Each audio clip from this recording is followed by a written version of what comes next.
La CEA Sardegna lancia l'allarme sulle nuove proposte di regolamento della nuova politica agricola comunitaria per il periodo di programmazione 2021-2027 e chiede alla Regione di attivarsi affinché il sistema agricolo sardo non sia penalizzato.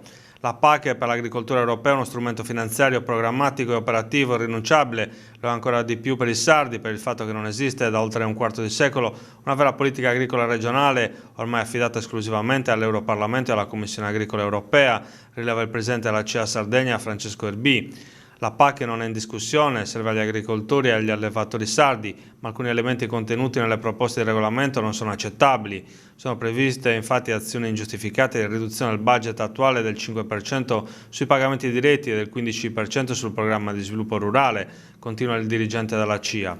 L'assenza di un confronto su questa materia è fonte di preoccupazione per la CIA Agricoltori Italiani della Sardegna. È uno degli argomenti più controversi, sicuramente da osteggiare, prosegue il presidente Erbì, è la proposta di convergenza esterna, secondo cui tutti gli Stati membri devono ricevere la stessa quantità di risorse a parità di superfici agricole impegnate nei processi di produzione.